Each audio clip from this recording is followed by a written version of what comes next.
So with this background, we began to go to China. We wanted to expand our businesses 2.5 years ago. We had an option of taking another factory in Noida, moving to Gurgaon, or going further down to Rewari, or going up to a tax-free area like Baddi in Himachal, or we also had an offer for a factory in Sri Lanka. So we looked at all these options and we said, for various reasons, China looked like a nice area to be in. So what did we do? We started looking for a robust manufacturing unit. Robust because they must have the right infrastructure, that's very important. But it's a tough combination, you see. We didn't want them to be doing too well because then they're not interested in talking to somebody. Not well because of poor market. They can make a good product, they don't know how to sell it. That's the kind of guy I'm looking for. Clear ownership, of course, because we don't want to get into a legal aspect. But I don't know how much you know about China, but it's only when you go a few times to China you realize, first, the Japanese, the Koreans, the Chinese, the Thai, they all look the same.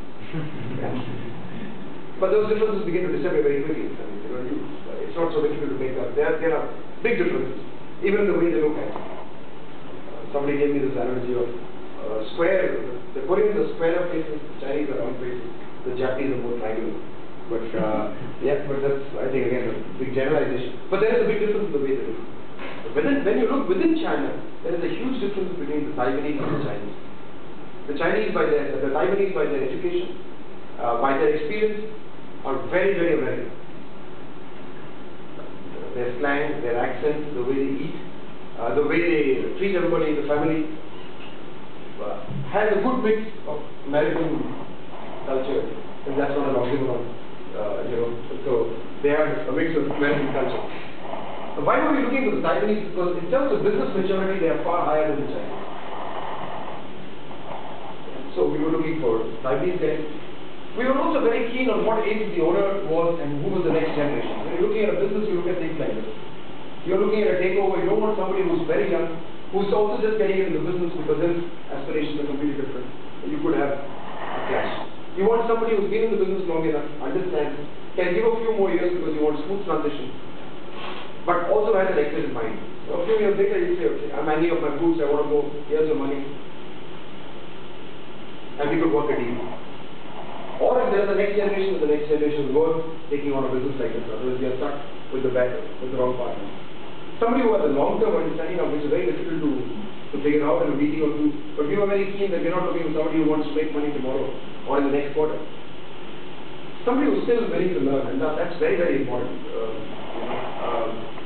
Someone who's not close to new ideas, because very difficult. What we are trying to do is to move the inner core to China. Now, if he's not wanting to absorb that, then we're going to have a very tough time.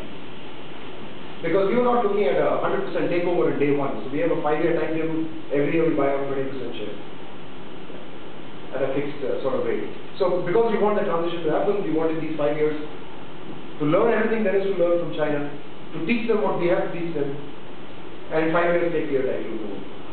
Finally, someone who's responsible and forward-looking. Now it looks like a terribly difficult shopping list, but we were lucky we found one within a few months, a company in Shenzhen. And then of course we had our own list. We did some reading on Indo-China culture, how to behave, what to do there, lots of interesting stories. How much do you know about these Chinese stories? Have you read something? What do you know about them? Sorry? You have to actually know about the developed relations, because over here things don't work easily. They need someone like some source who will convey about you. Is that very different from India? No. So there is a difference that you treat your buyers as yours. I mean, they have to be treated properly, and buyers expect that from you when you are second. Okay, see. There's some sort of different relationship wherein they have the long-term perspective, they're trying to back up their money, but yeah, first they want to develop that relationship with you, then and then there is not much focus on the contract. So paper. Yeah, you're right there. Who else? And their saving phase is very important. You should respect them and they should respect you. They believe more in this than the business. In a nutshell, if I were to put it, I would say, in a lot of countries, especially in Western countries, you are still dealing with the company. So when you do business with them, you're dealing with IBM, you're dealing with HP. In the Eastern world, and that includes India, especially when you look at small and medium enterprises, if you come to Deki, I have difficulty telling myself that you're not dealing with Deki, you're dealing with me, VinodSharma. If I make a promise to you, I will do my best to keep it as a person. The company comes second. It's not good or bad, it's the way our mind works. No, sir. I think that works because the company belongs to you. Had you been employed in some company as a CEO, and the company gets you well, then your emotions will have to be something to do with it. No, partly I agree with you. Of course, the larger the company, the more distant you become. That is absolutely right. And when we discuss culture, I'm sure you've done this enough. You're looking at a very complex being here. Because who am I? Am I an Indian? I don't know. Depends on how much I've traveled, where I studied, what my aspirations are, who my family was, what mood am I in today. So, a lot would depend on many, many complex things. So when you do see a Chinese doing something funny on the street, we generalize that the Chinese behave like this. Not true. Actually, the reverse would also be true. So yes, if you go to a specific element like that, you're probably right. But if I were to generalize across the Eastern and Western culture, to start with, that's my experience. People here take things far too personally.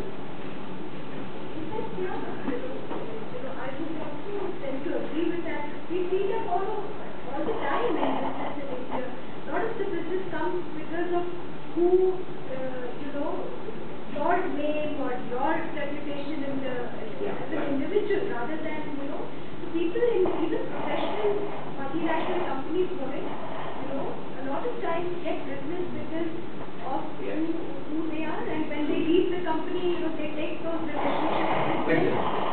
You're right. Yeah, I would also agree. Networking? Being that's where networking and being balanced on it. Yeah, no, see, networking is also important in the West. Let's not make this mistake. We could argue with each of these elements and say, is this not happening in the US? I mean, you could find a lot of very strong managers who are extremely good at their network. The issue here is, what is our instinct? We are going through a lot of education. Every day you are reading something new and you're changing. So, whether for good or bad. So, it's not to say that somebody in the West doesn't take networking seriously or he doesn't take relationships seriously. Not at all. But what is your innate nature? What is this that comes to the fore? So when you're not in a classroom like this and seriously looking at culture, when you just missed your flight, you got there after 24 hours, you have jet lag, you're not in the best shape of your health, you're not getting the food you want, you're missing your family, and you're having a negotiation. That's where culture begins to play up, in my opinion. Yeah, because that's when you're the weekend you. You're not putting up a facade. You've read books. So the first time you go for a meeting, you're on the plane, you're reading all this about culture, what to do, what not to do, and all the HBRs and the economists of the world. Yeah, but if you're traveling Indian Airlines, then that's very good for your culture because it reads it online. So, yeah, but there are some generalizations, and something that struck me very much, I would say, yes, the enormous amount of time that the Chinese spend on lunch and dinner is not funny. And even someone like us in India who also doesn't take business that seriously, but it can really get your goat. You're there for 7 days and all you have to report back, if you really make a serious report, is 14 fantastic lunches and dinners. And almost nothing else. Yeah? Because the rest of it is your guess. Did this guy really supply to you? I think so. You can never come back saying, definitely we got it. Unless you get the purchase order, which won't happen in the first meeting. So they tend to, when you say long term or whatever words you use, and I read a few articles like this, the reality is that they seem to take their lunches and dinners very, very seriously. And depending on what your introduction is, references are very important. So if you end up, whoever you are, you send them a business mail saying, look, I'm a buyer, I buy that many tons of these goods. At the moment I'm buying from here, I'm interested in establishing and checking you out. Can you arrange a meeting for me? Most probably you don't get an answer. I don't know whether it's mail or what the problem is, or it gets lost in cyberspace. But it's appalling that you will probably get an answer like this very, very rarely when you shoot off the mail.